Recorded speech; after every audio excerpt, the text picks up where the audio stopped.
A estagiária jogou café em mim e, em voz alta, declarou que o marido dela era o diretor do hospital. Eu, calmamente, liguei para o meu marido. Você devia descer aqui. Sua nova esposa acabou de jogar café em mim inteira. Mas antes de eu continuar, me conta aqui nos comentários de onde está ouvindo minha história. Quero muito saber até onde ela está chegando. O café ainda estava escorrendo pelo meu rosto quando eu entendi que minha vida tinha acabado. Não a vida biológica, claro. Aos 57 anos, meu coração ainda batia forte, meus pulmões ainda funcionavam perfeitamente e minha mente, minha mente, estava mais afiada do que nunca. O que morreu ali, naquele lobby de mármore branco, foi a mulher que eu achava que era. A esposa dedicada, a parceira leal, a idiota que passou 28 anos acreditando em mentiras. Mas deixa eu contar desde o início.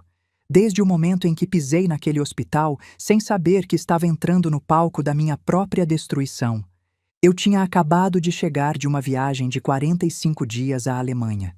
45 dias longe de casa, longe do marido, longe de tudo, negociando pessoalmente a compra de equipamentos médicos no valor de 47 milhões de reais, ressonância magnética de última geração, tomógrafos, equipamentos de hemodinâmica, tecnologia que salvaria vidas.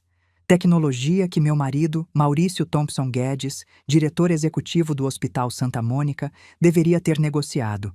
Mas Maurício não se sentia confortável com negociações técnicas, não falava alemão, mal falava inglês e, convenhamos, mal entendia a diferença entre um tomógrafo e uma torradeira. Então eu fui. Como sempre. O avião pousou em Guarulhos às 2 da tarde de uma quarta-feira de março. O céu de São Paulo estava cinzento, aquela névoa de poluição e umidade que abraça a cidade como um cobertor sujo. Eu estava exausta. O tipo de cansaço que se instala nos ossos depois de semanas dormindo mal em hotéis, comendo comida que não tem gosto de casa, sorrindo para alemães que regateavam cada centavo como se eu estivesse vendendo bugigangas numa feira. Meu motorista me esperava no desembarque. Seu Orlando, um senhor de 60 anos que trabalhava para minha família desde que eu era adolescente. Dona Carmen, que bom ter a senhora de volta. Pra casa. Eu olhei pela janela do carro pensando. Minha casa ficava no Morumbi, uma mansão enorme demais para 2 pessoas que mal se falavam. Maurício provavelmente estava no hospital, ocupado com suas reuniões importantes, o que geralmente significava almoços longos com investidores e sessões de bajulação mútua. Pro hospital, seu Orlando. Quero ver como estão as coisas. Ele assentiu sem questionar. Nunca questionava. Durante o trajeto, peguei o celular e liguei para Tiago, meu assistente executivo. Ele atendeu no segundo toque, a voz estranhamente tensa. Dona Carmen, a senhora já chegou? Que bom. Está tudo bem por aqui. Está tudo bem ou está tudo bem? Eu conhecia Tiago há 5 anos. Sabia quando ele estava escondendo alguma coisa. O senhor Maurício está em reunião com investidores coreanos. Muito importante. Ele pediu para não ser interrompido. Eu não vou interromper ninguém, Tiago. Só quero dar uma olhada no hospital. Claro, perfeito. A senhora quer que eu avise alguém que está chegando? Não. Quero ver as coisas como elas realmente são. Desliguei com uma sensação estranha no estômago. Aquele tipo de intuição que a gente aprende a ignorar quando está casada há quase 3 décadas. Aquela vozinha que sussurra, tem alguma coisa errada, e que a gente abafa com racionalizações do tipo, você está cansada, ou está imaginando coisas. Eu estava cansada, mas não estava imaginando coisas. O Hospital Santa Mônica era o orgulho da minha família. Meu pai, Dr. Joaquim Vilela, tinha construído aquele lugar do zero, tijolo por tijolo, paciente por paciente.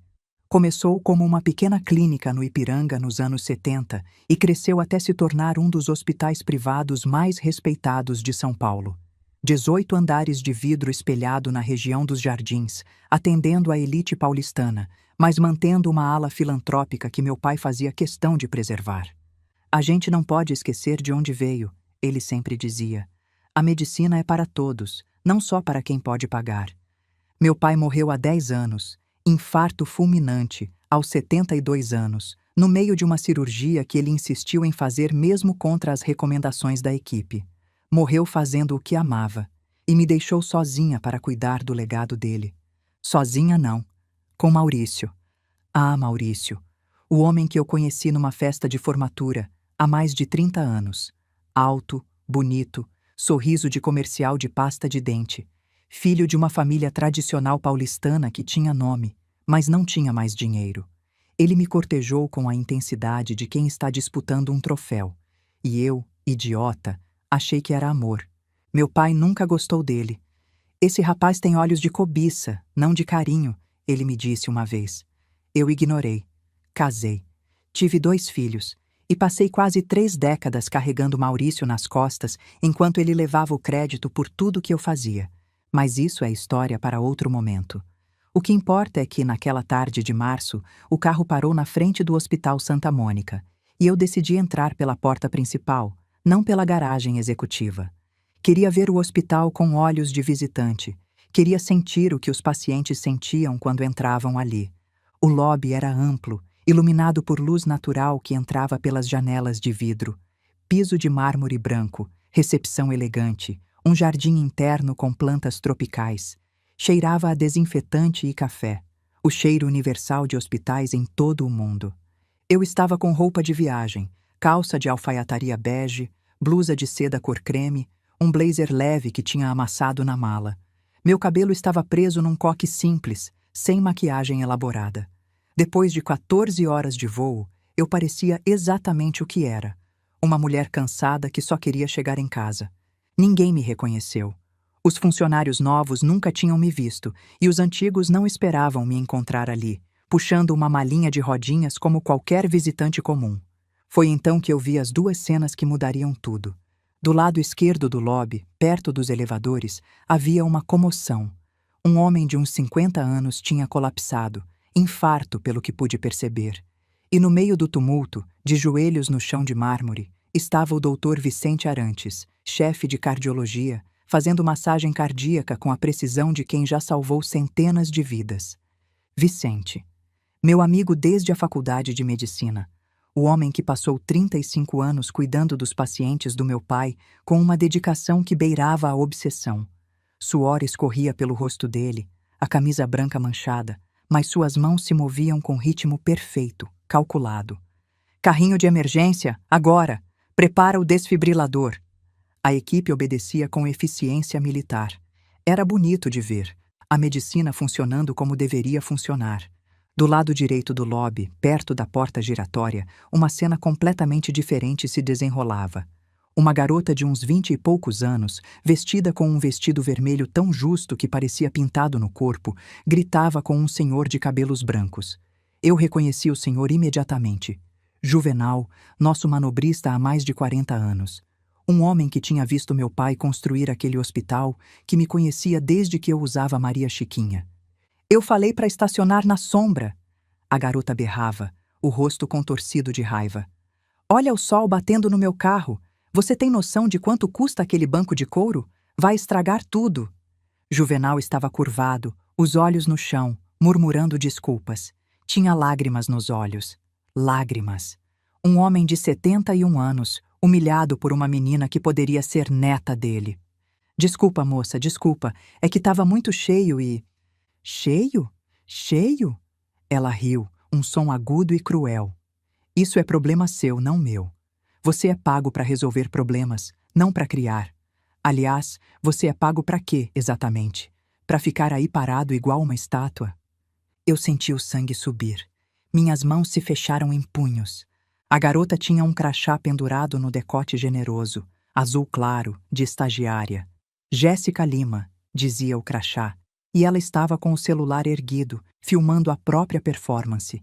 Gente, vocês não vão acreditar, ela disse para a câmera, a voz mudando instantaneamente de agressiva para falsamente simpática. A incompetência desse hospital é absurda. Olha o que esse velho fez com o meu carro. Eu vou ter que falar com o meu amor para resolver isso. Ele está em reunião agora, mas quando ele souber...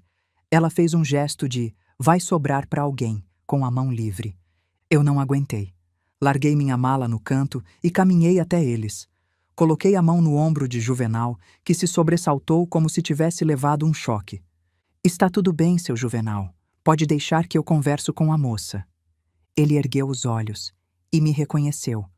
Vi o alívio passar pelo rosto dele, seguido imediatamente de pânico. Fiz um sinal discreto para que ficasse quieto. Me virei para a garota. Jéssica. Ela ainda estava filmando, agora apontando o celular para mim. Moça, eu disse com a voz mais calma que consegui. Este é um hospital. Um lugar onde pessoas estão lutando pela vida. Não é um estúdio de gravação, nem um palco para humilhar funcionários. Jéssica me olhou de cima a baixo. Vi exatamente o que ela viu. Uma mulher de quase 60 anos, sem maquiagem, com roupa amassada, puxando uma mala de viagem. Ninguém importante, ninguém que merecesse respeito. E você é quem para me dar lição de moral? Ela torceu o nariz como se eu cheirasse mal. Olha o estado que você tá. Parece empregada doméstica que fugiu do serviço. Ou pior, parece mendiga. Você é mendiga? Veio pedir esmola na porta do hospital? Ela virou o celular para mim, rindo. Gente, olha isso. Uma tiazinha maltrapilha querendo me ensinar etiqueta. Isso que dá deixar qualquer um entrar. Aposto que ela tá aqui visitando algum parente na ala filantrópica. Gente pobre é sempre metida assim. Eu respirei fundo. Não ia perder a compostura. Não ia dar esse gostinho a ela. Estou pedindo educadamente que você pare de humilhar um funcionário e desligue esse celular. Estamos em horário de trabalho. Se você é estagiária deste hospital, deveria conhecer o Código de Conduta. Código de Conduta? Jéssica gargalhou. Querida, eu sou o Código de Conduta. Você sabe com quem você está falando? Com uma estagiária que está pelo menos 1 hora atrasada para o turno, pelo que vejo no crachá. O sorriso dela vacilou por um segundo. Depois voltou, ainda mais cruel. Estagiária? Estagiária? Ela se aproximou de mim, os saltos altos estalando no mármore. Eu sou muito mais do que isso, sua velha intrometida. Eu sou praticamente a dona deste lugar. Mesmo? E como exatamente uma estagiária de enfermagem virou dona de um hospital? Foi aí que aconteceu. Jéssica segurava um copo grande de café gelado, desses de rede americana, cheio de chantilly e calda. Ela fez um movimento que pareceu acidental, um tropeço no próprio salto, e o conteúdo inteiro do copo voou na minha direção. Café gelado, no meu rosto, na minha blusa de seda, na minha calça, escorrendo pelo meu pescoço, entrando pelo colarinho, encharcando meu sutiã. Eu fiquei paralisada. O líquido era pegajoso, doce, gelado, cheirava a caramelo e humilhação. Ai, meu Deus! Jéssica berrou, a voz esganiçada ecoando pelo lobby inteiro. Olha o que você fez! Você me empurrou! Eu não tinha me mexido, não tinha tocado nela. Mas isso não importava. Ela já estava encenando. Gente, vocês viram? Ela apontou o celular para a própria roupa, que não tinha uma gota de café. Essa maluca me atacou, me empurrou, quase derrubou meu celular que custa R$ 5.000. Lágrimas, falsas, teatrais, começaram a escorrer pelo rosto dela. A maquiagem pesada nem borrou. Provavelmente a prova d'água, para exatamente esse tipo de performance. Isso é assédio! Uma paciente, ou sei lá o que essa mendiga é, me agrediu. Segurança! Segurança! Eu olhei ao redor. O lobby inteiro tinha parado para assistir. Celulares se erguiam de todos os lados, filmando. Do outro lado, Vicente tinha acabado de estabilizar o paciente do infarto e olhava na minha direção com expressão de horror. Meu Deus, alguém murmurou.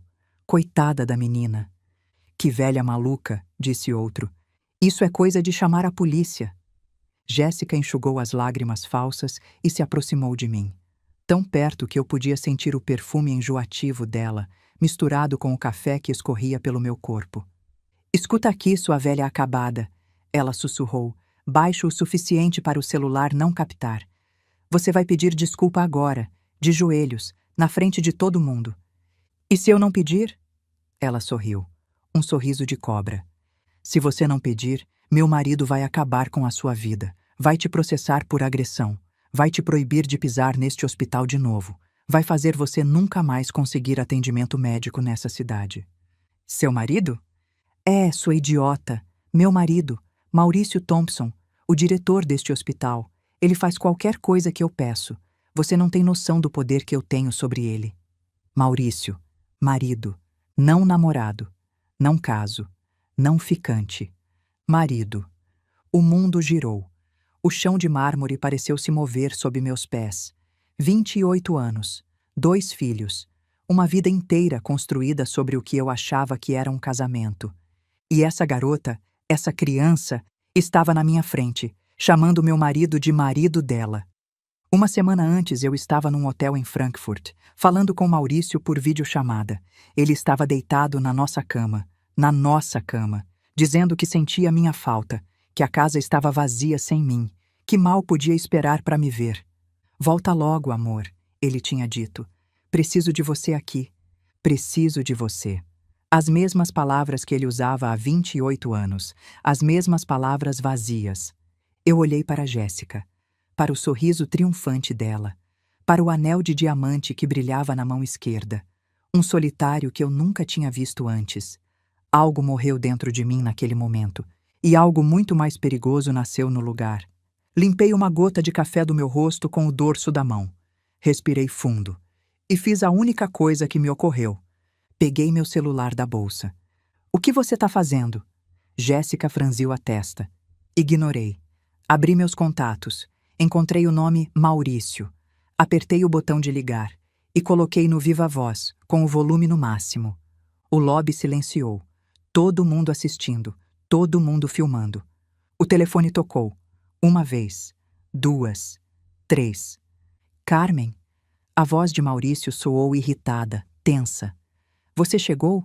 Estou numa reunião importantíssima com os investidores coreanos, não posso. Você devia descer aqui, eu disse, minha voz surpreendentemente calma.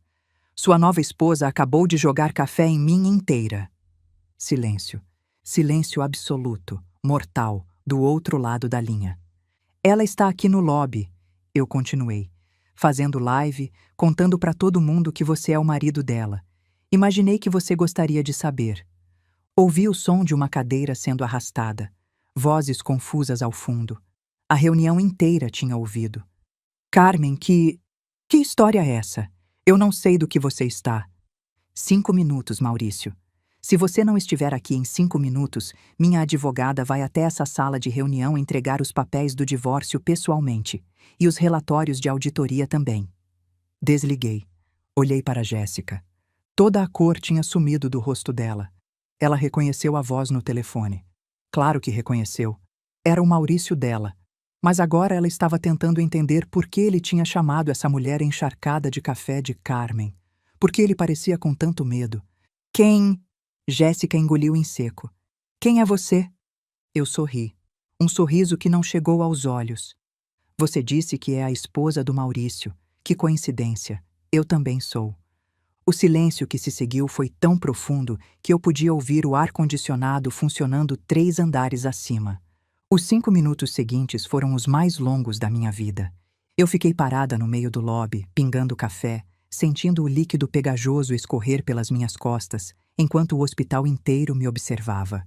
Celulares ainda erguidos, sussurros por toda parte. Jéssica tinha recuado alguns passos, o celular tremendo na mão. Ela ainda estava filmando, mas a arrogância tinha dado lugar a algo parecido com pânico. Você, ela começou. Você não pode ser a mulher dele. Ele me disse que o casamento era só no papel, que vocês dormiam em quartos separados há anos, que era só questão de tempo até. Até o quê? Minha voz saiu mais cansada do que eu gostaria. Até ele me largar para ficar com você? Foi isso que ele prometeu? Ela não respondeu. Não precisava. Do outro lado do lobby, Vicente veio caminhando na minha direção. Ele tinha entregado o paciente do infarto para a equipe de emergência e agora me olhava com uma mistura de preocupação e fúria contida. Carmen. Ele parou na minha frente, ignorando completamente Jéssica. Você está bem? Quer que eu... Não, Vicente. Eu balancei a cabeça. Isso é pessoal. Preciso resolver sozinha. Ele entendeu. Sempre entendia. Mas não se afastou. Ficou a alguns metros de distância, braços cruzados, vigiando. Os funcionários mais antigos começavam a me reconhecer. Vi Dona Marta, a supervisora de enfermagem que trabalhava ali desde a época do meu pai, cochichar com uma colega. Os olhos arregalados, a expressão de "Meu Deus, é a Dona Carmen". O elevador executivo fez um barulho de sino. As portas se abriram. E Maurício Thompson Guedes, meu marido há 28 anos, praticamente caiu para fora. Ele estava descomposto de um jeito que eu nunca tinha visto. Gravata torta, cabelo desarrumado, suor escorrendo pela testa. Os olhos de animal encurralado varreram o lobby até encontrarem as duas mulheres paradas no centro. Eu, encharcada de café, e Jéssica, em seu vestido vermelho de guerra. Atrás dele, no corredor do andar executivo, eu podia ver os investidores coreanos observando a cena com expressões confusas. Jéssica foi a primeira a se mover. Correu na direção dele, os saltos estalando no mármore, e agarrou seu braço como uma náufraga se agarrando a um pedaço de madeira. Amor, amor, graças a Deus você chegou. Ela apontou para mim com a mão livre. Essa mulher maluca me atacou, jogou café em mim, me ameaçou, está fazendo um escândalo. Maurício olhou para ela, depois para mim, depois para ela de novo. Eu conhecia aquele olhar. Era o olhar de um homem calculando suas opções, pesando qual mentira tinha mais chance de funcionar. Ela disse que é sua esposa. Jéssica continuou, a voz subindo de tom. É mentira, né? Fala para ela que é mentira. Fala que nosso casamento é o único que importa. Nosso casamento. Então ela realmente acreditava que eram casados. Maurício ficou em silêncio por um longo momento. Eu vi a decisão passar pelo rosto dele. Vi o momento exato em que ele escolheu. E então ele se desvencilhou de Jéssica com tanta força que ela quase caiu. Quem é você? A voz dele era fria, irreconhecível. Eu não te conheço. Segurança. Jéssica ficou paralisada, a boca aberta, os olhos arregalados. O quê? Segurança! Maurício berrou. Essa mulher está perturbando o hospital. Tirem ela daqui. E então ele veio correndo na minha direção, os braços abertos, a expressão transformada numa máscara de preocupação conjugal. Carmen, meu amor, meu bem. Ele tentou pegar minhas mãos. Eu recuei. Que horror, que confusão! Eu não sei quem é essa maluca. Juro pra você. Ela deve ser alguma fã obcecada. Alguma... Você tá de brincadeira? O grito de Jéssica cortou o ar como uma lâmina. Ela avançou na direção dele, a maquiagem borrada de lágrimas, reais dessa vez. Seu covarde desgraçado. Ela agarrou a manga do terno dele. Você me prometeu. Disse que ia largar ela. Me deu anel de noivado. Ela ergueu a mão esquerda, mostrando o solitário que eu tinha notado antes. 8 meses, Maurício! 8 meses você me levando para Campos do Jordão, me apresentando como sua noiva, me dizendo que era só questão de tempo. Maurício tentou se soltar, o rosto vermelho. Ela está mentindo, Carmen. Você precisa acreditar em mim. E o apartamento? Jéssica gritou ainda mais alto. O apartamento em Moema que você colocou no meu nome? O carro que você me deu? As joias? Eu olhei para Maurício, para o homem com quem eu tinha dividido uma vida inteira. Apartamento em Moema, eu repeti. Interessante. Ele empalideceu. Carmen, eu posso explicar. E o bebê? Jéssica jogou a carta final. A bomba nuclear. Você vai abandonar o seu filho? O lobby inteiro congelou. Jéssica colocou as mãos na barriga. Uma barriga que, agora que eu olhava com atenção, tinha uma curva sutil sob o vestido justo. Eu estou grávida, sua bruxa velha, ela gritou para mim. 4 meses. Ele é o pai. Ele me disse que ia largar você quando eu contasse da gravidez. Disse que você era chata, que o casamento era só fachada, que ele nunca te amou de verdade. Grávida. 4 meses. Um filho. Enquanto eu estava na Alemanha trabalhando para o hospital dele, meu marido estava engravidando uma estagiária de 23 anos. Olhei para Maurício. Esperei que ele negasse, que dissesse que era mentira, que ela estava inventando, que não era possível. Ele não disse nada.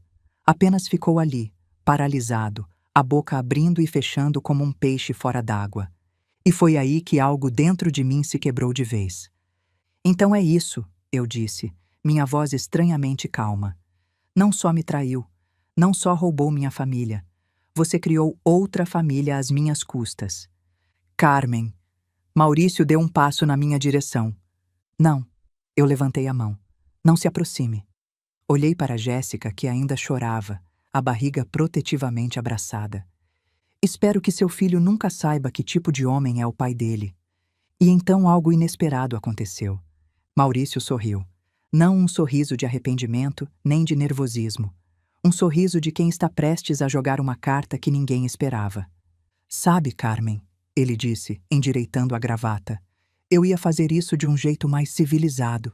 Ia esperar você voltar, sentar para conversar, explicar que nosso casamento tinha acabado. Mas já que você quer fazer um escândalo público... Ele se aproximou de mim. Dessa vez, eu não recuei. Você quer me demitir, não é? Me expulsar do hospital, ficar com tudo para você. Ele riu baixinho. Pois saiba que você não pode.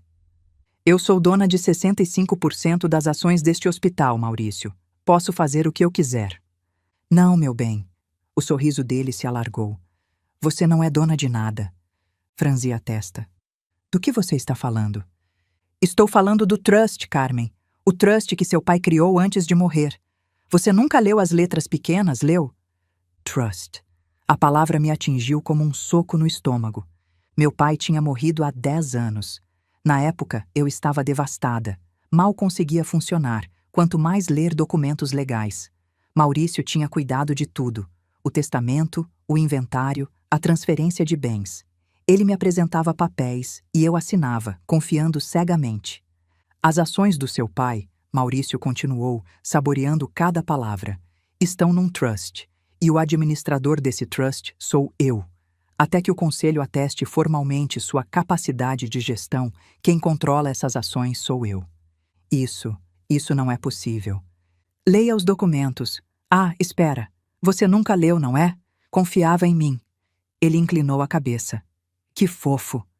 Eu tentei processar o que ele estava dizendo.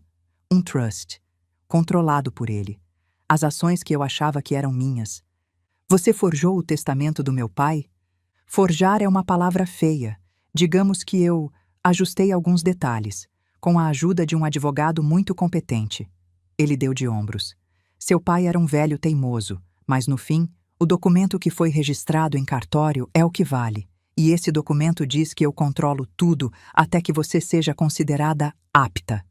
Ele se aproximou mais um passo, tão perto que eu podia sentir o hálito de menta dele. E adivinha quem decide se você é apta ou não? O conselho, onde eu tenho aliados, onde o Dr. Newton Braga joga golfe comigo todo sábado. Você está me roubando, eu sussurrei. Há 10 anos você está me roubando. Estou gerenciando os seus bens, querida, como um bom marido deve fazer. Ele sorriu. Agora, se você me der licença, tenho uma reunião para terminar. Jéssica, venha comigo. Vamos deixar minha ex-mulher processar essa informação. Jéssica, que tinha assistido à conversa em silêncio, olhou de mim para Maurício com uma expressão confusa. Ela claramente não entendia metade do que estava acontecendo, mas sabia reconhecer o lado vencedor. Amor, espera. Ela correu atrás dele. Então a gente pode ficar junto de verdade agora? Maurício não respondeu. Apenas fez um gesto para os seguranças. Escoltem minha esposa, minha ex-esposa, para fora do prédio. Ela está claramente perturbada. Acho que a viagem longa afetou a saúde mental dela. Os seguranças hesitaram. Eles me conheciam. Sabiam quem eu era, ou quem eu achava que era. É uma ordem, Maurício disse, a voz gelada. Ou vocês preferem perder o emprego? 2 homens de uniforme se aproximaram de mim. Não com violência, mas com firmeza. Desculpa, dona Carmen, um deles murmurou. Ordens são ordens. E assim, encharcada de café, traída pelo marido, despojada de tudo que eu achava que era meu, fui escoltada para fora do hospital que meu pai tinha construído com as próprias mãos.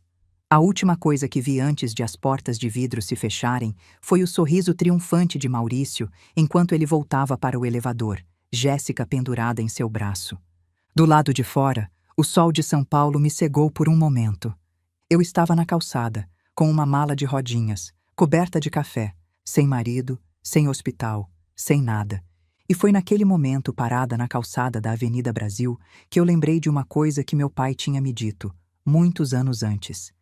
Carmen, nunca confie em ninguém completamente, nem em mim. Sempre tenha um plano B.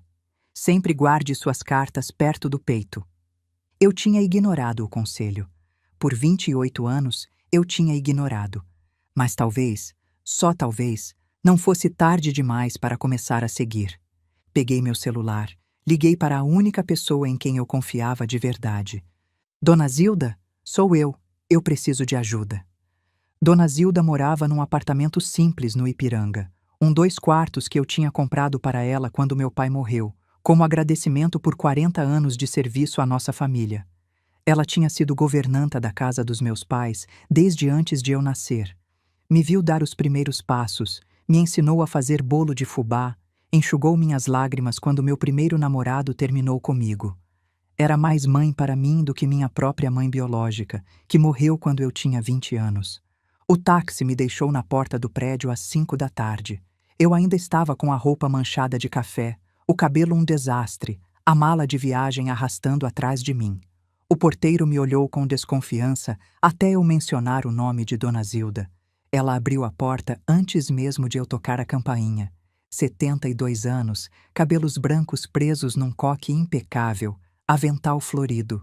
Os olhos castanhos se arregalaram ao me ver. Minha Nossa Senhora! Ela me puxou para dentro com força surpreendente para uma mulher da idade dela. O que aconteceu com você, menina? Eu abri a boca para responder e desabei. Chorei como não chorava desde a morte do meu pai.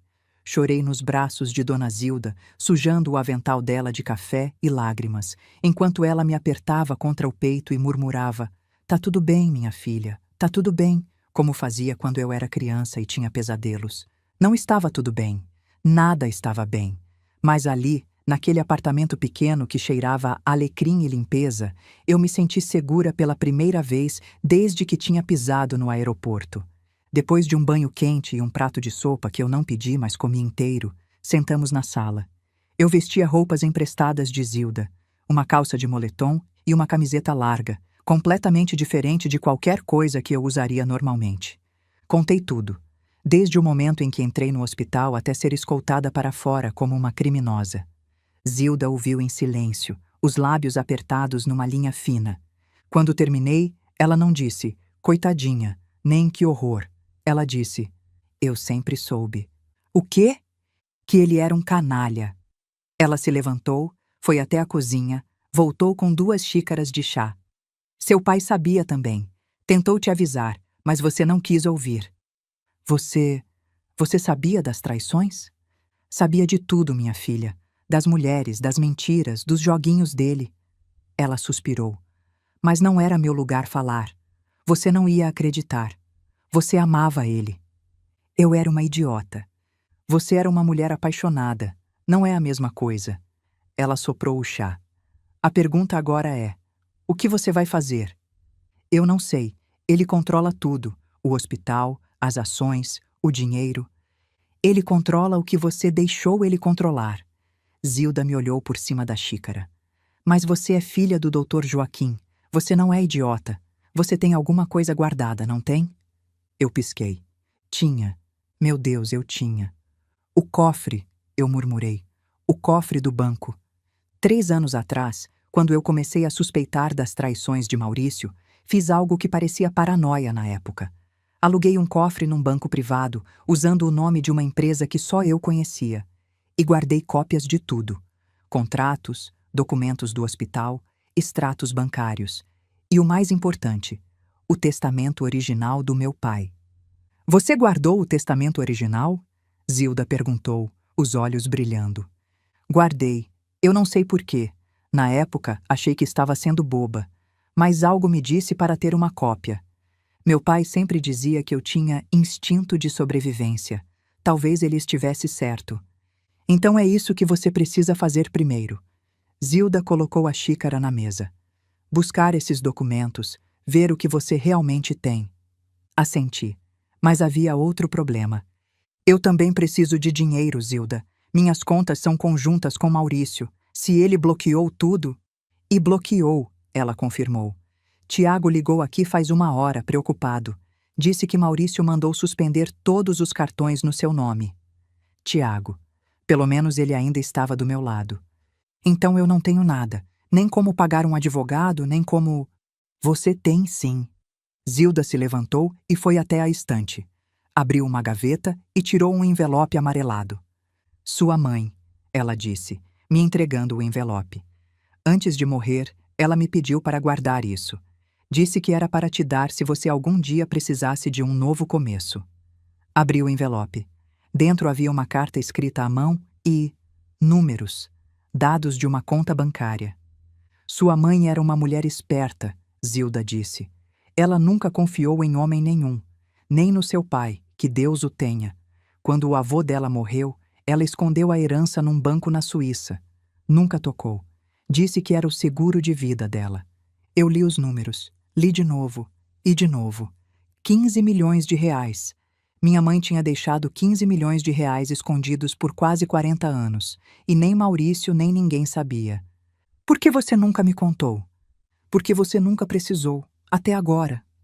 Eu olhei para Zilda, essa mulher que tinha passado a vida inteira nos bastidores, observando, guardando segredos, esperando o momento certo. O que mais você sabe que eu não sei? Ela deu um sorrisinho. Muita coisa, minha filha. Muita coisa. Meu celular tocou. Era Vicente. Carmen, pelo amor de Deus, onde você está? A voz dele estava tensa. Estou sabendo do que aconteceu. O hospital inteiro está em polvorosa. Maurício está dizendo que você teve um surto psicótico. Um surto? Eu ri, um som amargo. Claro que está. É pior do que isso. Vicente baixou a voz. Ele está preparando o terreno para te internar. O sangue gelou nas minhas veias. Como assim internar? Ele ligou para o Dr. Gustavo Pires, aquele psiquiatra do 5º andar, o que assina qualquer laudo por dinheiro. Estão falando em avaliação compulsória por instabilidade mental. Se ele conseguir uma ordem judicial, pode te tirar de circulação por tempo indeterminado. Internar. Maurício queria me internar numa clínica psiquiátrica. Se ele conseguisse, seria o golpe perfeito. Com eu, incapacitada, ele teria controle total sobre tudo. O hospital, as ações, os bens. E ninguém questionaria. Afinal, a pobre Carmen tinha tido um colapso nervoso ao descobrir as traições do marido. Tão triste, tão previsível. Vicente, eu preciso dos meus documentos. Tem um cofre num banco na Augusta. Preciso ir lá amanhã, 1ª hora. Eu te levo. Me passa o endereço. Desliguei e olhei para Zilda. Parece que meu marido quer me trancar numa clínica de loucos. Ela não pareceu surpresa. Então você precisa agir rápido, antes que ele consiga a ordem judicial. Assenti. Mas por dentro, um medo gelado começava a se espalhar. Eu tinha subestimado Maurício. Por 28 anos, eu tinha achado que ele era apenas um homem fraco, vaidoso, dependente. Nunca imaginei que ele fosse capaz de algo assim. Agora eu sabia a verdade. Ele não era fraco, era perigoso. E eu estava sozinha, sem armas, lutando contra um homem que tinha passado uma década preparando esse momento. Naquela noite, deitada no sofá de Zilda, eu não consegui dormir. Fiquei olhando para o teto, pensando em todas as vezes que Maurício tinha me dito "eu te amo". Em todos os beijos, todos os abraços, todas as noites compartilhadas. Tudo mentira, desde o primeiro dia. E agora ele queria me destruir. Mas eu era filha de Joaquim Vilela. E meu pai não criou uma covarde. Às 3 da manhã, eu finalmente fechei os olhos. Amanhã, a guerra começaria de verdade. Eu não tive tempo de começar a guerra. 2 dias depois, às 6 da manhã, a campainha do apartamento de Zilda tocou. Eu estava na sala, trabalhando com doutora Márcia Freitas, a advogada que tinha conseguido contratar com o dinheiro da minha mãe. Tínhamos passado a noite inteira analisando o testamento original do meu pai, comparando com a versão que Maurício tinha registrado em cartório. A diferença era gritante. O testamento original tinha uma cláusula que Maurício tinha removido. O trust poderá ser dissolvido imediatamente, caso seja comprovada má gestão, conduta antiética ou atividade ilegal por parte do administrador. Com o testamento adulterado, essa cláusula não existia. Maurício tinha removido exatamente a parte que permitiria tirá-lo do controle. Fraude, falsificação de documento, crimes graves. Com isso, podemos anular o trust. Doutora Márcia tinha dito às 5 da manhã, os olhos brilhando de exaustão e adrenalina. Podemos recuperar o controle das ações. Podemos destruir ele. Eu estava prestes a responder quando a campainha tocou. Zilda franziu a testa. Quem pode ser a essa hora? Ela foi até a porta. Abriu. 2 homens de jaleco branco estavam no corredor. Atrás deles, 2 policiais militares. Dona Carmen Vilela Monteiro? Um dos homens de branco perguntou, olhando para mim. Sou eu. A senhora está sendo conduzida para a avaliação psiquiátrica compulsória. Ele ergueu um papel. Temos uma ordem judicial e um laudo médico atestando risco iminente à própria segurança e de terceiros. Doutora Márcia se levantou de um salto. Deixa eu ver isso. Ela arrancou o papel da mão dele. Leu rapidamente, o rosto ficando mais pálido a cada linha. Isso é um absurdo. Esse laudo foi assinado por um médico que nunca examinou minha cliente. Não é da nossa competência avaliar o laudo, doutora. Apenas cumprir a ordem. Carmen, não vá com eles. Márcia se virou para mim. Isso é ilegal. Vamos recorrer. Vamos. Se a senhora resistir, o homem de branco interrompeu. Os policiais estão autorizados a usar força. E isso será considerado confirmação do quadro de instabilidade mental. Armadilha. Era uma armadilha perfeita. Se eu fosse, estaria entregando minha liberdade nas mãos de Maurício. Se eu resistisse, estaria provando que era louca e justificando a internação.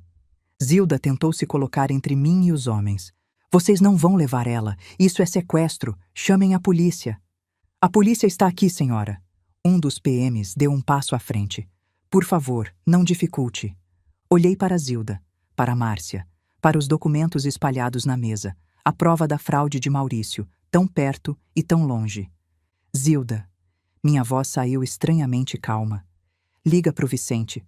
Conta tudo para ele. Ele vai saber o que fazer. Carmen, não. Liga pro Vicente. Os homens de branco me pegaram pelos braços. Não com violência, mas com firmeza. Como se eu fosse um paciente problemático, não uma mulher de 57 anos sendo arrancada de sua vida. Fui conduzida até uma ambulância estacionada na frente do prédio. Vizinhos espiavam pelas janelas. Uma senhora na calçada fazia o sinal da cruz. Coitada, eu a ouvi murmurar. Tão nova para ficar louca. A porta da ambulância se fechou. E eu desapareci. A clínica se chamava Refúgio Sereno, um nome poético para uma prisão de luxo. Ficava em algum lugar na Serra da Cantareira, longe o suficiente de São Paulo para que ninguém me encontrasse facilmente. O prédio era bonito, cercado de jardins bem cuidados, com uma recepção que parecia hotel 5 estrelas. Mas os quartos tinham trancas do lado de fora, e as janelas não abriam mais do que 5 centímetros. Me colocaram num quarto no primeiro andar. Cama de solteiro, banheiro privativo, uma poltrona de couro. Parecia um quarto de hotel, se você ignorasse a ausência de celular, computador ou qualquer forma de comunicação com o mundo exterior. Uma enfermeira entrou com uma bandeja. Hora da medicação, dona Carmen. Eu não vou tomar isso. Ela sorriu, o tipo de sorriso condescendente que se dá a crianças birrentas. Vai sim, querida, são ordens médicas. Antes que eu pudesse reagir, 2 enfermeiros entraram atrás dela. Me seguraram enquanto ela aplicava uma injeção no meu braço. Isso vai ajudar a senhora a relaxar, ela disse enquanto eu sentia o mundo ficar embaçado nas bordas. Sedativo. Estavam me dopando. Tentei lutar, mas meu corpo não obedecia. Minhas pernas cederam. Caí na cama. A última coisa que vi antes de apagar foi o rosto da enfermeira, sorrindo como se tivesse acabado de fazer um favor a alguém. Acordei sem saber que horas eram, ou que dia. A luz que entrava pela janela sugeria tarde, mas podia ser manhã. Minha boca estava seca, minha cabeça latejava, e meus pensamentos se moviam como se estivessem nadando em melaço. Tentei me levantar. Consegui, com esforço. O quarto girava levemente. Os efeitos da sedação ainda não tinham passado completamente. Arrastei-me até o banheiro. Lavei o rosto com água fria. Olhei para o espelho. A mulher que me encarava parecia ter envelhecido 10 anos em um dia. Olheiras profundas, pele pálida, olhos vermelhos. Parecia uma louca, ironicamente. Mas por trás do cansaço e da droga havia algo mais. Raiva. Uma raiva fria, calculada, que começava a substituir o medo. Maurício achava que podia me silenciar, jogando-me numa clínica e me entupindo de remédios. Achava que eu era fraca, que ia desistir. Ele não me conhecia de verdade. Eu tinha passado 4 anos estudando farmacologia na faculdade de medicina. Sabia exatamente o que aqueles sedativos faziam, quanto tempo duravam no organismo e, mais importante, como minimizar seus efeitos. A partir daquele momento, comecei a fingir. Quando traziam os comprimidos, eu os escondia debaixo da língua e cuspia no vaso sanitário assim que a enfermeira saía. Quando aplicavam injeções, eu forçava meu corpo a parecer mais dopado do que estava. Olhos semicerrados, fala arrastada, movimentos lentos. Por dentro, eu estava completamente alerta, observando, planejando. 3 dias se passaram. Aprendi a rotina da clínica. Troca de turno às 7 da manhã e às 7 da noite. Ronda noturna às 11 e às 3. A janela do banheiro não tinha grade. Era pequena, mas eu conseguiria passar se me contorcesse. E estávamos no primeiro andar. A queda não seria grande. No terceiro dia, Maurício apareceu. Eu estava deitada na cama, fingindo estar sedada, quando a porta se abriu e ele entrou. Terno impecável, perfume caro, sorriso de vencedor. Olá, querida. Ele sentou na poltrona de couro, cruzando as pernas. Descansou bem? Não respondi. Mantive os olhos semicerrados, a respiração lenta. Vim te dar boas notícias. Ele examinou as unhas. O conselho me deu controle total do hospital. Jéssica vai assumir a diretoria de marketing. E você? Ele riu baixinho. Bem, você vai ficar aqui até melhorar. Pode demorar bastante. Anos, talvez. Silêncio da minha parte. Ele continuou. Sabe o que é engraçado, Carmen? Eu passei 28 anos ouvindo você e seu pai falarem sobre legado e integridade e fazer a coisa certa. 28 anos sendo tratado como um empregado glorificado. Maurício, faça isso. Maurício, assine aquilo. Maurício, você não entende de negócios. Ele se inclinou para a frente, a voz baixando. Mas quem está no controle agora? Quem está sentado no escritório do seu pai, tomando as decisões, comandando tudo? Ele bateu no próprio peito. Eu conquistei o que você nunca conseguiu. Poder de verdade. Ele se levantou, ajeitando o terno. Enfim, vim me despedir. Não vou mais voltar aqui. Tenho coisas mais importantes para fazer. Mas não se preocupe, você vai ser bem cuidada. Os melhores remédios, a melhor equipe. Ele sorriu. Afinal, você é minha esposa. Tenho obrigações. Ele foi até a porta. Parou. Olhou para trás. Ah, e Carmen, não adianta tentar fugir. Essa clínica é de um amigo meu. Qualquer coisa que você fizer, eu vou saber. A porta se fechou. A chave girou. Esperei até os passos dele sumirem no corredor. Então abri os olhos completamente. Ele tinha cometido um erro. Ao me visitar, ao se gabar, ao me contar seus planos, ele tinha confirmado tudo o que eu precisava saber. E mais importante, ele tinha relaxado. Achava que eu estava derrotada. Achava que os remédios tinham me transformado numa boneca de pano. Ele não fazia ideia de que, debaixo dessa máscara de sedação, eu estava mais acordada do que nunca. Naquela noite, uma bandeja de comida foi empurrada pela fresta da porta.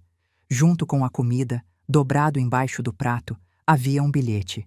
Meu coração disparou. O bilhete estava escrito numa letra que eu não reconhecia, mas a mensagem era clara. Janela do banheiro. Sexta, 3 horas da manhã. Carro preto estacionado nos fundos. V. Vicente. Ele tinha me encontrado. Destruí o bilhete imediatamente, rasgando-o em pedaços minúsculos e jogando no vaso. Depois comi a comida normalmente, fingindo não ter visto nada. Sexta. Faltavam 2 dias. 2 dias para fingir. 2 dias para me preparar. 2 dias para planejar minha ressurreição. A noite de sexta chegou com uma lentidão agonizante. Às 11, a enfermeira fez a ronda noturna. Eu estava deitada na cama, olhos fechados, respiração profunda. Ela verificou meus sinais vitais, murmurou algo sobre paciente estável e saiu. Esperei. Às 2 da manhã, levantei devagar. Meu corpo ainda estava fraco. Dias de alimentação ruim e resíduo de sedativos cobravam seu preço. Mas minha mente estava clara como cristal. Fui até o banheiro. A janela era pequena. talvez 60 centímetros por 40. Teria que me contorcer, mas eu conseguiria passar. Às 2h45, abri a janela o máximo que pude. O ar noturno entrou frio, cheirando a mata e liberdade. Subi na pia. Enfiei a cabeça pela abertura, depois os ombros. Contorci o corpo, ignorando a dor quando meu quadril raspou no batente. E caí. Não foi uma queda elegante. Caí de lado no gramado, torcendo o tornozelo no processo. A dor subiu pela minha perna como um relâmpago.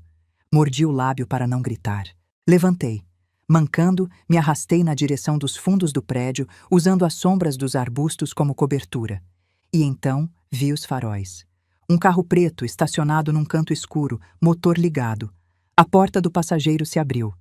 Carmen. Vicente. Corri, ou tentei correr, até o carro. Ele saiu, me ajudou a entrar, fechou a porta. Meu Deus, Carmen, o que fizeram com você? Ele olhava para mim com horror. Eu devia parecer ainda pior do que me sentia. Depois, vai agora.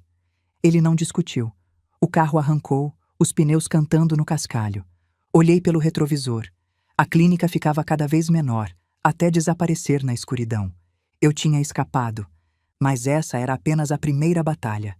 A guerra ainda estava por vir. No banco de trás, percebi que não estava sozinha. Minha menina.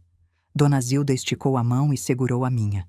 Graças a Deus, graças a Deus. Eu não consegui responder. Apenas apertei a mão dela e deixei as lágrimas caírem. Por 10 minutos, ninguém falou. O carro serpenteava pelas estradas escuras da Serra da Cantareira, descendo em direção à civilização. Finalmente, Vicente quebrou o silêncio. Você precisa de cuidados médicos. Seu tornozelo... Não. Minha voz saiu rouca, mas firme. Nada de hospitais, nada de registros. Maurício não pode saber onde eu estou. Carmen. Eu sou médica, Vicente. Sei cuidar de um tornozelo torcido. Olhei pela janela. Para onde estamos indo? Tenho um sítio em Ibiúna. Ninguém sabe que existe. Comprei com o dinheiro de uma herança. Nunca registrei no meu nome. Ele me olhou pelo retrovisor. Você precisa se recuperar antes de fazer qualquer coisa. Assenti. Ele estava certo. Eu estava fraca, desnutrida, com resíduos de sedativo no sangue. Se tentasse enfrentar Maurício agora, ia perder. Mas em alguns dias, eu estaria pronta. Vicente. Minha voz era apenas um sussurro. Obrigada. Por me encontrar. Por não desistir. Ele não respondeu por um momento. Quando falou, sua voz estava embargada. Eu nunca desisti de você, Carmen. Em 35 anos, eu nunca desisti. Fechei os olhos. Pela primeira vez em dias, me permiti descansar. O sítio de Vicente ficava no fim de uma estrada de terra, cercado por mata atlântica e silêncio. Uma casa simples de 3 quartos, com varanda de madeira e fogão a lenha. O tipo de lugar onde o tempo parece passar mais devagar. Passei uma semana ali, recuperando as forças. Zilda cozinhava como se sua vida dependesse disso. Caldos, sopas, vitaminas, tudo que pudesse me engordar e fortalecer. Meu tornozelo melhorou com gelo e repouso. E dia após dia, o nevoeiro dos sedativos foi se dissipando, deixando minha mente cada vez mais afiada. Vicente ia e voltava de São Paulo, trazendo notícias. O hospital estava em caos. Maurício governava com mão de ferro, demitindo quem discordava, promovendo bajuladores, gastando dinheiro como se não houvesse amanhã. Jéssica desfilava pelos corredores como se fosse a dona, postando fotos no Instagram com legendas do tipo "Nova fase, nova eu" e "O universo conspira a favor de quem merece". A polícia tinha sido acionada sobre meu desaparecimento da clínica, mas Maurício pediu para encerrar a busca. Minha esposa claramente fugiu num momento de crise. Ele disse à imprensa: "Espero que ela encontre a ajuda de que precisa". Tradução: ele achava que eu estava escondida em algum lugar, lambendo minhas feridas, derrotada demais para lutar. No 7º dia, comecei a montar meu contra-ataque. Doutora Márcia veio ao sítio com uma maleta cheia de documentos. Tiago apareceu algumas horas depois, trazendo um laptop e pendrives. Eu fingi continuar trabalhando para o Maurício, ele explicou, sem conseguir me olhar nos olhos. Desculpa, dona Carmen. Eu devia ter feito alguma coisa antes, mas... Você fez o que era possível, Tiago. Coloquei a mão no ombro dele. E está fazendo agora. Os pendrives continham 3 anos de e-mails de Maurício, contratos fraudulentos, transferências suspeitas, mensagens para amantes, tudo o que eu precisava para destruí-lo. Mas ainda faltavam peças. Precisamos de mais testemunhas, Márcia disse, espalhando documentos na mesa da varanda. Documentos são bons, mas pessoas falando têm mais impacto. Alguém de dentro do hospital que possa confirmar o que está nesses e-mails. Eu posso falar, Tiago ofereceu. Você é funcionário. A defesa vai dizer que está querendo se vingar de alguma coisa. Márcia balançou a cabeça. Precisamos de alguém com credibilidade, alguém sem interesse pessoal. Pensei por um momento, e então lembrei. Juvenal. O manobrista? Vicente franziu a testa. Maurício demitiu ele por justa causa falsa depois que eu fui embora. 40 anos de trabalho jogados no lixo. Eu me levantei. Juvenal viu coisas nesses 40 anos. Muitas coisas. Carros, presentes, mulheres entrando e saindo. Se ele concordar em testemunhar... Eu vou falar com ele, Vicente disse. Sei onde ele mora. No dia seguinte, Vicente voltou com Juvenal. O velho manobrista parecia ter envelhecido 1 década em 2 semanas. Os ombros curvados, os olhos sem brilho. Mas quando me viu, algo se acendeu nele. Dona Carmen. Ele tirou o chapéu, os olhos marejando. A senhora está bem, graças a Deus. Estou bem, seu Juvenal, e vou precisar da sua ajuda. Ele não hesitou. O que a senhora precisar. Eu vi muita coisa nesses 40 anos. Muita coisa. Sempre fiquei quieto porque tinha medo de perder o emprego. Agora não tenho mais nada a perder. Sentamos e ele falou por 3 horas. Os carros de luxo que Maurício registrava como frota do hospital e dava para as amantes. As viagens de trabalho, que eram na verdade fins de semana em resorts com mulheres diferentes. Os envelopes de dinheiro que ele entregava para fornecedores em troca de contratos superfaturados. Tiago anotava tudo. Márcia gravava. Isso é ouro, ela disse quando Juvenal terminou. Com isso, mais os documentos, mais o testamento adulterado, Maurício está acabado. Mas não foi o bastante, porque naquela noite, o celular de Tiago apitou com uma mensagem de um número desconhecido. Dona Carmen, a senhora precisa ver isso. Ele me mostrou a tela. A mensagem dizia: preciso falar com a Dona Carmen. É urgente. O Maurício me bateu, me ameaçou. Eu tenho provas que vocês vão querer ver. Jéssica. Jéssica. A garota que tinha jogado café em mim, que tinha me chamado de mendiga, que estava grávida do meu marido. É armadilha, Vicente disse imediatamente. Não confio nela. Eu também não, Zilda concordou. Olhei para a mensagem por um longo momento, pensando. Jéssica era arrogante, cruel e manipuladora. Mas ela também era uma garota de 23 anos que tinha apostado tudo num homem que agora a estava descartando. Se Maurício tinha batido nela, se ela estava com medo. O inimigo do meu inimigo. Tragam ela aqui, eu disse. Com supervisão. Se for armadilha, a gente descobre. Se não for... E se não for? Vicente perguntou. Se não for, ela pode ser a peça que está faltando. Jéssica chegou no dia seguinte. Eu mal a reconheci. Sem a maquiagem pesada e as roupas de grife, ela parecia exatamente o que era. Uma menina assustada. O olho esquerdo estava roxo, o lábio cortado. A barriga de 5 meses era visível sob a camiseta larga. Dona Carmen. Ela parou na porta da varanda, sem coragem de entrar. Eu sei que a senhora me odeia. Eu merecia. Senta. Apontei para a cadeira à minha frente. Fala. Ela sentou. As mãos tremiam. Ele mudou, ela começou, a voz vacilante. Depois que a senhora foi embora, ele mudou. No começo foi bom. Ele me tratava como rainha, me dava presentes, dizia que a gente ia casar assim que o divórcio saísse. E depois? Depois ele começou a ficar irritado. Dizia que eu era burra, que eu tinha estragado tudo fazendo aquele escândalo no lobby, que por minha culpa ele tinha que lidar com a imprensa e com o conselho. Ela tocou o olho roxo. Ontem ele me bateu, pela 3ª vez. Disse que eu era um peso morto, que o bebê provavelmente nem era dele, que eu devia sumir da vida dele. E por que você veio até mim? Jéssica me olhou nos olhos pela primeira vez. Porque eu guardei provas. Ela tirou o celular da bolsa, abriu a galeria de vídeos. Ele gostava de filmar a gente, em momentos íntimos. O rosto dela ficou vermelho. Mas às vezes ele falava demais, se gabava. Eu guardei tudo como seguro. Ela me mostrou o primeiro vídeo. Maurício na cama, rindo. Você não tem noção de como foi fácil, Jé. A idiota da Carmen assinava tudo o que eu pedia. Amor, é só burocracia. E ela acreditava. 20 anos desviando dinheiro bem debaixo do nariz dela. Meu estômago se revirou. Tem mais, Jéssica disse. Mostrou outro vídeo. O melhor foi o testamento. O velho morreu e eu convenci ela a me deixar cuidar de tudo. Você está sofrendo, meu bem. Deixa comigo. Mudei 2 cláusulas e ela nunca percebeu.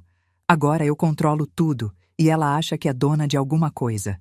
Risada, deboche, desprezo. Toda a minha vida com aquele homem resumida em vídeos de celular onde ele se gabava de me enganar. Eu tenho mais de 50 vídeos assim, Jéssica disse. Ele confessou tudo para mim. Os desvios, as fraudes, as mulheres. Achava que eu era burra demais para entender ou leal demais para usar. Olhei para ela, para a garota que eu tinha odiado com todas as forças. Por que você está me ajudando? Jéssica encostou no próprio ventre. Porque ele me disse que o bebê provavelmente não é dele. E eu não sei se é mesmo.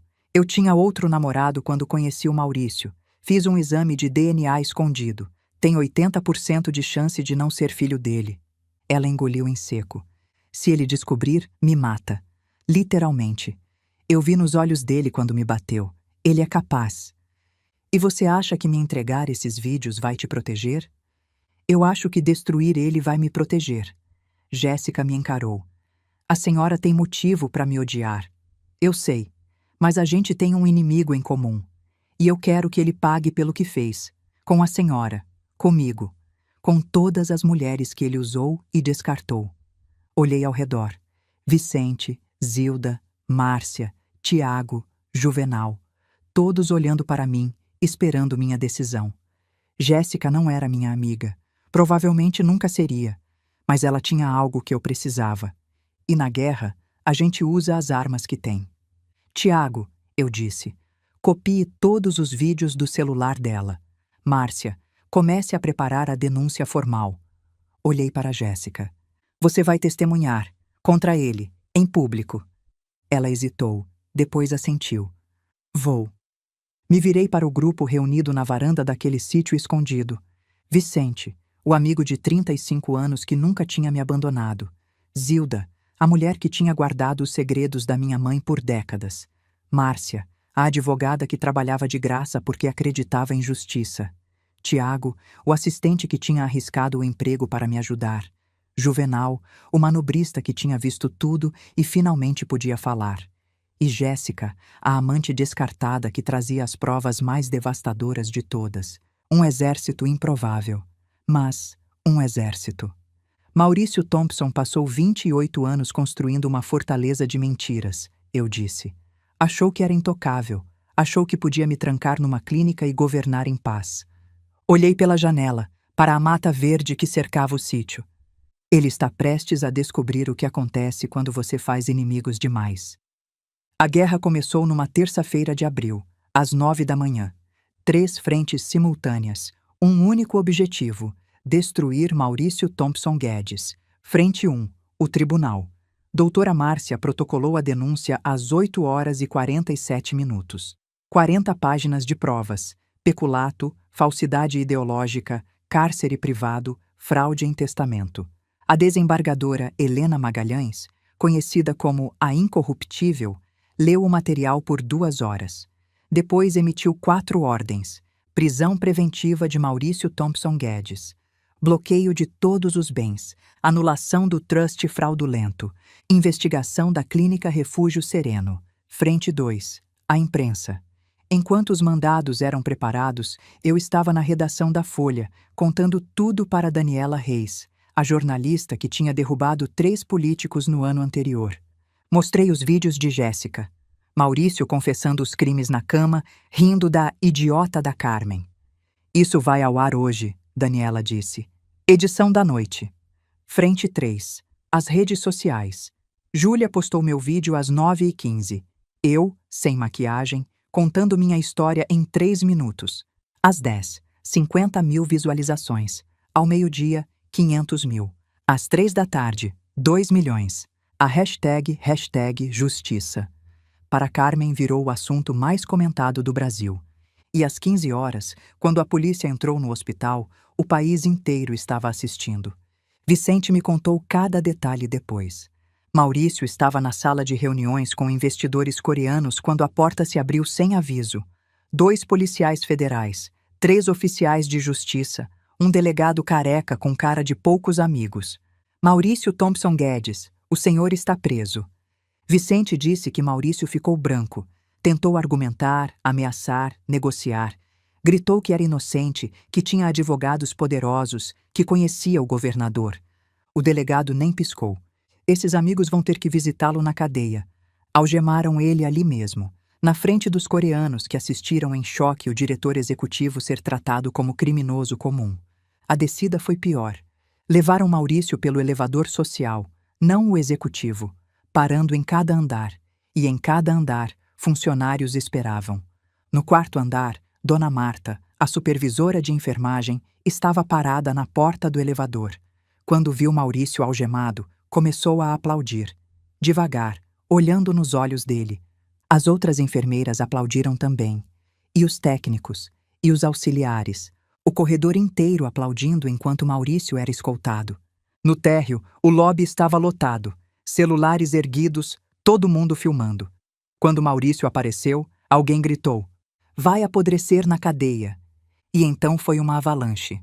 "Ladrão! Covarde! Isso é pelo doutor Joaquim." Uma mulher da limpeza jogou o crachá nele. Maurício começou a chorar antes de chegar na porta. Tropeçou na saída, os policiais tiveram que segurá-lo. A última imagem foi dele sendo colocado no camburão. Curvado. Destruído. Pequeno. Às 7 da noite, eu entrei no hospital pela porta principal. A ordem de anulação do trust tinha saído às 4. Eu era oficialmente a dona. O hospital era meu. Sempre tinha sido. O lobby estava cheio de funcionários esperando. Centenas de olhos me observando. Caminhei até o centro, o mesmo lugar onde eu tinha sido humilhada. Meu pai construiu este hospital há 45 anos, eu disse. Nos últimos anos, ele perdeu o rumo. Virou máquina de fazer dinheiro para pessoas que não se importavam com nada. Isso acaba hoje. Olhei ao redor. Eu não prometo que vai ser fácil, mas prometo uma coisa. Enquanto eu estiver aqui, este hospital vai ser o que meu pai sempre quis. Um lugar de cura, de compaixão, de integridade. Os aplausos foram ensurdecedores. Enfermeiras chorando, médicos batendo palmas, o segurança da porta enxugando os olhos. Agora, eu disse, tenho uma mesa de diretor para limpar. A audiência de custódia aconteceu uma semana depois. O fórum da Barra Funda estava lotado. Jornalistas, câmeras, uma multidão do lado de fora com cartazes. Justiça para Carmen, cadeia para Maurício. Sentei na segunda fileira, entre Vicente e Júlia. Às 10 em ponto, trouxeram Maurício. Uma semana de prisão tinha destruído ele. Cabelos brancos e desgrenhados, barba rala, olhos fundos. O terno italiano substituído pelo uniforme de detento. Não parecia o mesmo homem. Parecia um fantasma. A promotora apresentou as provas metodicamente. Os desvios, 12 milhões em 5 anos. A fraude do testamento, periciada e confirmada. A internação ilegal, com depoimento do enfermeiro que me aplicou as injeções. E então vieram os vídeos. Maurício na tela grande, rindo na cama com Jéssica. A idiota da Carmen assinava tudo o que eu pedia. 20 anos desviando dinheiro bem debaixo do nariz dela. Segundo vídeo. Maurício bêbado, gesticulando. Você quer saber o segredo para controlar uma mulher como a Carmen? Faz ela se sentir incompetente. Toda vez que ela tem uma ideia boa, você diz que não vai funcionar. Depois de uns 10 anos, ela para de questionar. Terceiro vídeo. O golpe final. E se ela descobrir? Jéssica perguntava. Se descobrir, eu interno ela. Já conversei com um psiquiatra amigo. Por uns 50 mil, ele assina qualquer laudo. Surto psicótico, qualquer coisa. Tranco ela numa clínica até apodrecer. Pausa. E se ela morrer lá dentro? Bem, acidentes acontecem. Velhas loucas às vezes tomam remédio demais. Silêncio mortal no tribunal. Todo mundo olhando para Maurício, que estava encolhido na cadeira, tremendo. O advogado de defesa tentou argumentar que os vídeos eram inadmissíveis. A juíza cortou. Doutor, seu cliente está confessando crimes em vídeo, incluindo planejamento de homicídio. O senhor realmente quer que eu desconsidere isso? Maurício pediu para falar. Levantou, virou para mim. Carmen, eu sei que está assistindo. A voz dele estava quebrada. Eu passei 28 anos me sentindo um nada. Você e seu pai sempre me trataram como empregado glorificado. Eu não sou um monstro. Sou um homem que foi humilhado e quis ter algum poder. Ele estava chorando. Algumas pessoas na plateia pareciam quase comovidas. Eu me levantei. Meritíssima, peço permissão para responder. A juíza hesitou. Depois assentiu. Olhei para Maurício. Você diz que foi humilhado. Vamos falar sobre isso. Dei um passo à frente. Quem negociou os equipamentos alemães que você levava a crédito? Eu. Quem escreveu os relatórios que você apresentava como seus? Eu. Quem salvou esse hospital dos contratos desastrosos que você queria assinar? Mais um passo. Você não foi humilhado, Maurício. Você foi carregado. Por 28 anos. Eu fiz o trabalho. Você levou a glória. Eu construí. Você destruiu. Minha voz subiu. E quando eu descobri a verdade? Você me trancou numa clínica, me dopou, tentou me apagar como se eu fosse um problema, não uma pessoa. Parei na frente dele. Você quer compaixão? Eu passei 3 dias achando que ia morrer, achando que nunca mais ia ver meus filhos. Isso é sofrimento. O que você sentiu foi ego ferido, não é a mesma coisa. Voltei para meu lugar. E então Maurício desmoronou. As pernas cederam. Ele caiu de joelhos no chão do tribunal. Por favor, ele balbuciou, as mãos algemadas erguidas. Por favor, Carmen. Tentou se arrastar na minha direção. Os policiais seguraram. Me perdoa. Eu te amo. Eu não posso ir para a cadeia. Ele estava gritando agora, histérico, a fachada completamente destruída. Eu vou fazer qualquer coisa, devolver o dinheiro, qualquer coisa.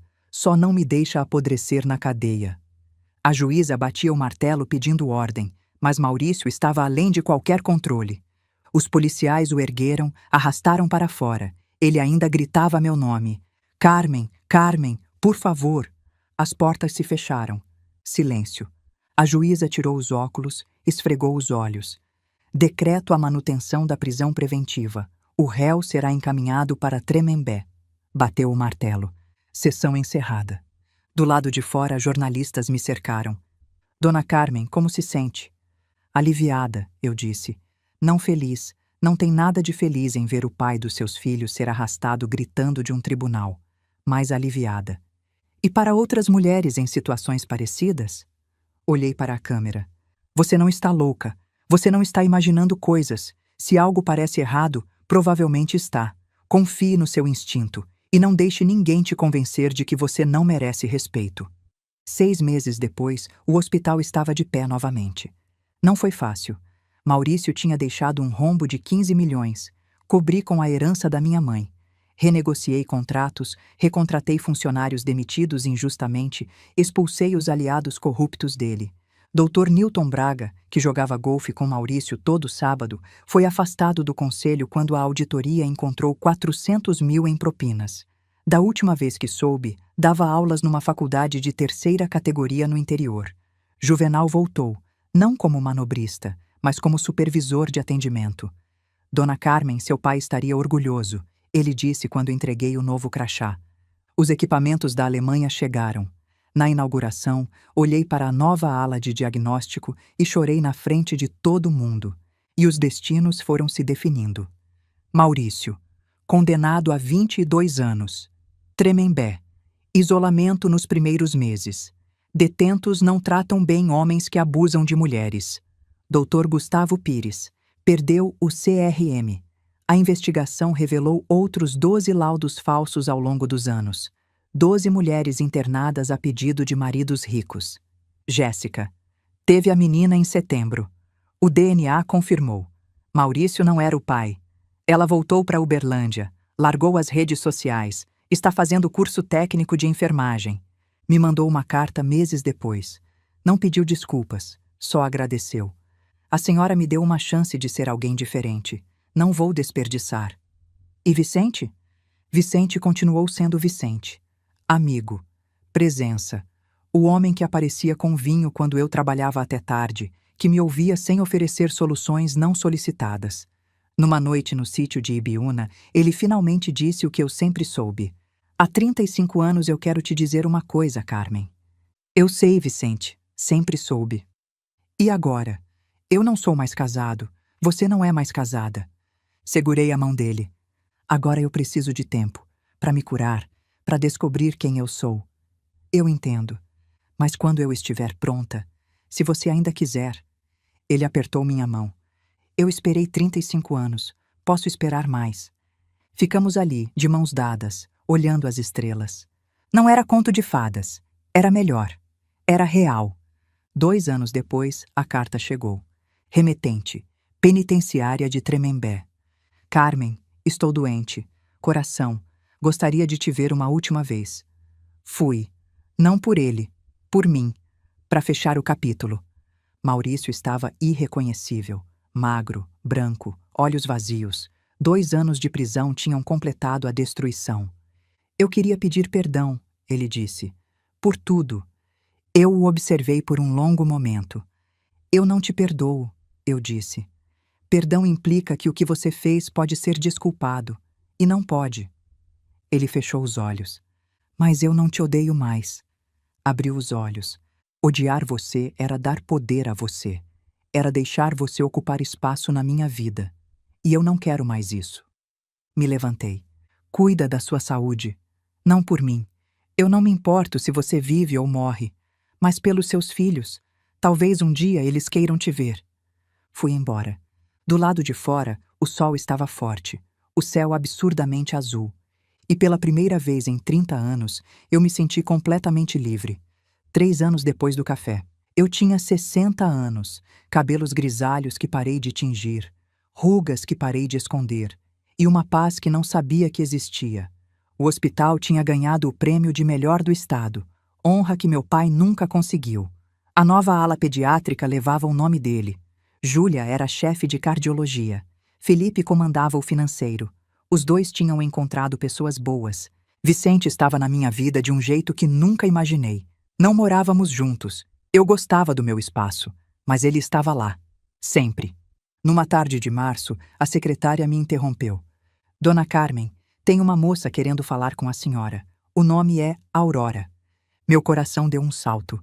Jéssica entrou com uma menininha de 2 anos.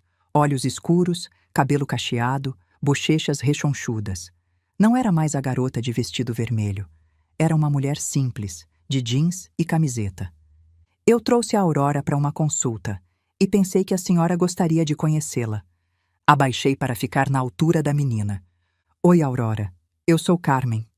Ela me olhou com seriedade de criança. Você é a dona do hospital? Sou. Minha mãe disse que você é muito forte, que você venceu um homem mau. Olhei para Jéssica, que estava vermelha. Sua mãe está certa. Eu sou forte. Mas sabe o que me fez forte? As pessoas que me ajudaram. Ninguém é forte sozinha. Aurora pensou. Minha mãe é forte também? Olhei para Jéssica. Para essa mulher que tinha cometido erros terríveis, mas encontrou coragem para mudar. Sim, sua mãe é muito forte. Jéssica começou a chorar. Antes de ir, Aurora me deu um desenho. Um peixe azul, torto, desproporcional. É um peixinho, como os do aquário. É lindo. Vou guardar para sempre. Depois que elas foram embora, Vicente apareceu na porta. Pronta? Júlia e Felipe estão no restaurante. Zilda está reclamando que o risoto está sem sal. Eu ri. Peguei minha bolsa. Olhei pela janela uma última vez. Para a cidade lá embaixo. Para a vida que eu tinha construído das ruínas. Você está feliz? Vicente perguntou. Pensei em tudo que perdi. Um marido. Uma ilusão. 28 anos. E em tudo que ganhei. Liberdade. Verdade. Amor de verdade. Estou, eu disse. Pela primeira vez na vida. Ele segurou minha mão. e caminhamos juntos para o elevador. Algumas histórias terminam com vingança, outras com perdão. A minha terminou com algo mais raro: paz. Eu tinha 57 anos quando uma garota jogou café em mim. Achei que era o fim. Era o começo. Perdi um marido que nunca me amou. Ganhei a certeza de quem eu era. Perdi 28 anos numa ilusão. Ganhei clareza para construir algo verdadeiro. Se me perguntassem se mudaria alguma coisa, eu diria que sim. Teria saído antes. Teria ouvido meu pai. Mas não mudaria o final. Porque o final me trouxe até aqui. Aos 60 anos, com Vicente ao meu lado, meus filhos rindo lá dentro, Zilda reclamando na cozinha. Aos 60 anos, finalmente sabendo quem sou. Não sou a esposa de ninguém. Não sou a sombra de ninguém. Não sou a vítima de ninguém. Sou Carmen Vilela Monteiro. Uma mulher que caiu e levantou. Que descobriu, aos 57 anos, que nunca é tarde para começar de verdade. E isso sempre foi o suficiente. Só precisei de 60 anos e um copo de café na cara para descobrir. Se essa história tocou seu coração, deixa um like. Se você conhece alguém que precisa ouvir que nunca é tarde demais para recomeçar, compartilha esse vídeo. E se você quer mais histórias de mulheres fortes que não desistiram, se inscreve no canal e ativa o sininho. A gente se vê na próxima história.